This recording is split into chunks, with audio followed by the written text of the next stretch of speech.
So I'm going to break the base down for clean-up and repair. If I engage the motor without any pressure on top, it has a tendency to spin in place. So I've got to hold that in place whilst I wind it down. Once that's down to its lowest point, I'll lift the cover off and let you guys see what it looks like underneath. That's pretty much it. I could go a little bit lower, but there's no cut-off switch on it and I don't want to overload the motor. But I can see the thread is just about to poke out the top there, and you might be able to see the line in the paint there is the absolute maximum that it can go to anyway.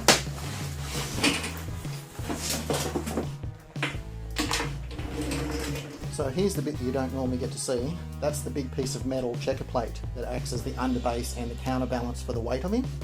And that's also what the electric lifter is mounted to. And you can see in the background there, that's the underside of the light base, and off to the side there is the water tank that controls the mister machine. So at the moment what I need to go through is the underside of it. You can see where I've got these bits duct taped up here with the plugs. That's the low voltage system. There's one on that side and there's one on the other side. The duct tape that's there is purely so that the plugs don't fall out of their sockets. And I did it that way rather than hardwiring them, so that should this sort of event happen where I need to replace those power supplies, I can get to them very easily. It may look like a bit of a hodgepodge of electrics, but all in all it's pretty simple. The outer piece that you can see there that goes around the entire surface of it is just plain old Christmas lights. They're just a white light. And this base sits on the metal base underneath and just sits on the couple of legs that are there. It sits a few centimetres off the ground and it gives a sort of a floating illusion to it when the lights are turned on. Those underneath lights are working fine, along with the fire lights. They're working without any problem at all. The lights that I need to check out, which are the ones that go on this outer ring, and they look like they've stopped working. So I've got to track down what the problem is as far as that's concerned. The setup for the mister unit is pretty basic. It's just got one of these ultrasonic misters, produces the vapour I need for the smoke effect. Apart from that, I made the water container out of some stainless steel sheet that I bent into that sort of trough shape, and then the mister sort of sits in there. It doesn't really matter where it sits, it can sit pretty much wherever it likes. And as the vapour is produced, the computer fan pushes the air down over the surface of the water and it spills over that section and the lights illuminate it from underneath, which is what creates the smoke and fire effect. The only other thing that's different about it is how I've sorted out the cables. You can see here that these are normally audio connection cables, but because this is a low voltage system, it makes no difference. The reason why I've done that is so that I've got different colours and different fixtures of connections, so that I always know that I'm plugging into the right one. And that float switch triggers a cut-off for the relay, which is in that little box. And what that relay does is act as a trigger for the lighting system for the 240 volt, which allows me to have the two separate systems I need in terms of the low voltage for the LED stuff and the computer fan, as well as the higher voltage stuff I need for the halogen lights, which operate off the 240 volt. Having that relay means that there's no crossover between the two, and the high voltage never goes anywhere near water or anything like that. So effectively what it means is when that float switch drops to a certain level, it triggers the relay, which cuts off the 240 volt to the system. That means that the lights go off, which is a really good visual indication it'll have run out of water. And because the mister unit is also powered off that same plug-in point, it means that it's not trying to produce that vapour whilst there's no water in there, which can be damaging to the device. From there, all I need to do is fill it back up with water so that it lifts that float back up to the on position, which in turn re-triggers that relay and re-energises the system. As I said, this big metal plate is the real counterbalance and the real base that stops him from toppling over, but you can see it's not completely immobile. The reason why that is because I put an arrangement of small casters on the bottom of it. These are normally designed for moving things like pianos around, so they carry a hell of a lot of weight, but they have a very, very low profile. And all I did to set those in place was to just put some double-sided tape on the back of them, and that in conjunction with the weight of the piece is more than enough to stop them from moving around. Right, so because I'm in full cleanup mode, I thought I'd break this down even further and show you how it goes together. The bolts that you can see there just locate to the feet of the stand and are just held on with wing nuts. The stand itself, though, isn't responsible for any of the lifting of the weight or the carrying of the weight. The weight is carried by the lift mechanism itself.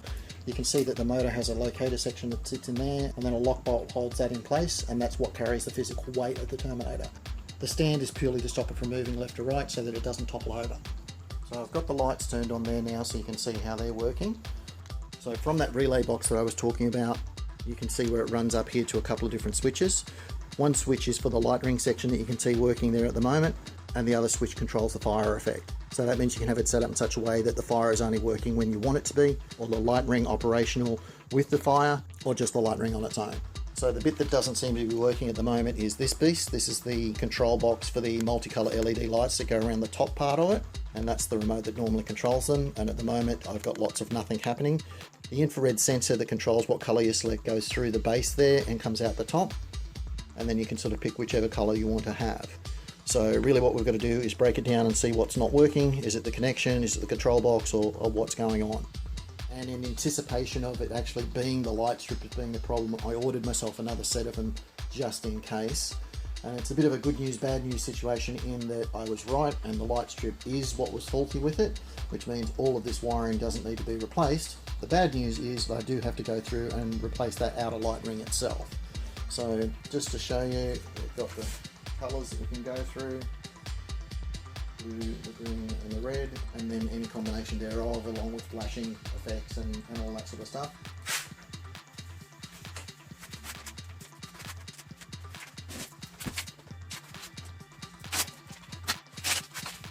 So the stuff that I've used as the diffuser along here is this stuff, which has just been hot glued into place.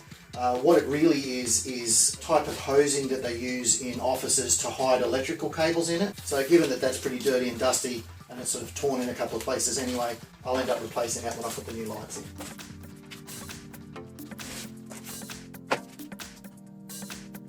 So that's the old ones out. Not entirely sure why they failed. I've used these in lots of different projects and I've never had a complete failure before.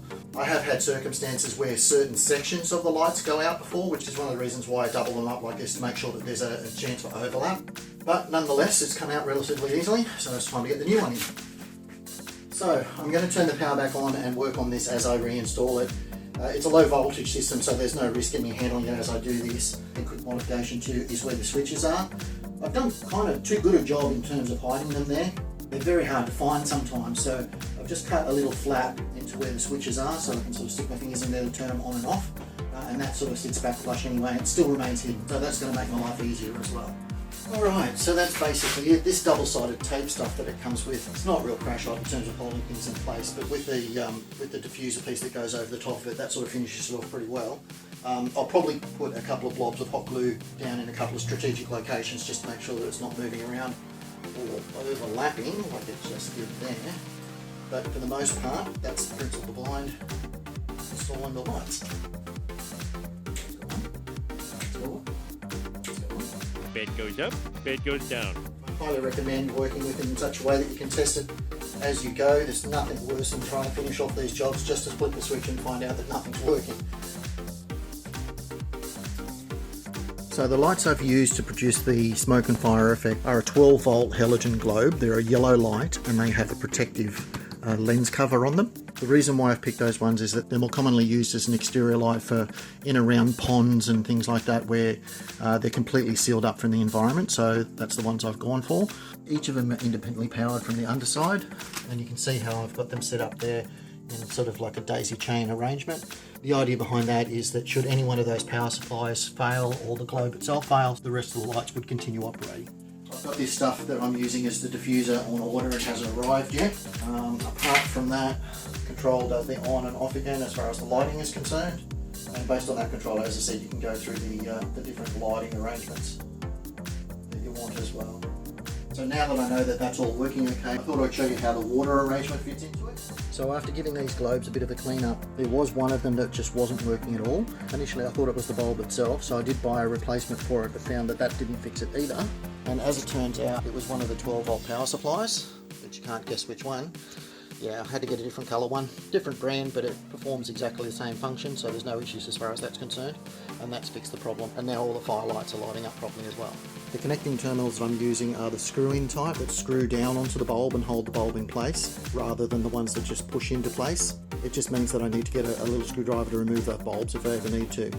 It's a little bit more fiddly, but it holds them more securely in place and just stops things from wobbling around. Basically how it goes is we've got our water trough section that sits in there, and that's normally set up with the lid on top of it. But so you can see how it's working, I'm going to set that aside for a second. Because I haven't fully finished putting this back together again, I'm not going to entirely fill it up with water just yet. So I've got a tin can there with some water in it so you can see how it operates. Plugging in the mister unit, the corresponding white and black operate the trigger switch. And then to close the loop in the system, the computer fan also has to be attached. And now it's ready to be initialized.